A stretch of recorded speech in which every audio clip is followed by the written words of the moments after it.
This video lesson is an overview of some of the major layout controls on the Style panel. As we know, in CSS, styles can be used to control layout. And sometimes there are multiple ways to do things, to create what looks and even functions the same way, so it's helpful for us to have a good overview.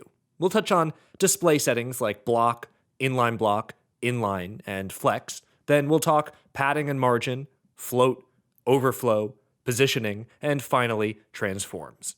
We've created detailed content on each of these, so what you're about to see is a quick, top-level overview of these layout controls. So let's do display settings like block elements. Block elements, like headings and paragraphs by default, they stack on top of each other. They don't wrap, and their boundaries take up the full width of their parent element, unless we set custom dimensions.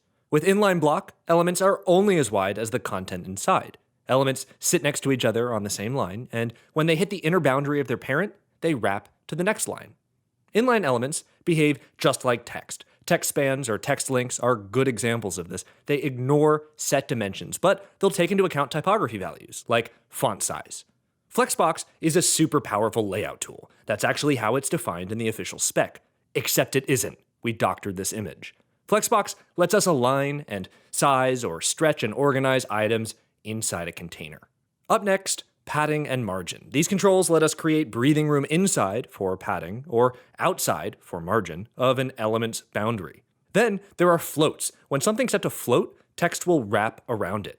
Then we have overflow, which gives us control over whether content inside an element is allowed to spill outside the element's boundaries. We have positioning, which affects how elements are positioned relative to themselves. Auto or static respects the normal flow of content. Relative lets us move something around without affecting other elements. Absolute lets us position something around its parent element. And fixed lets us position something around the viewport, great for persistent navigation or wonderful pop-up ads. And finally, transform. This lets us move or rotate or scale or skew content.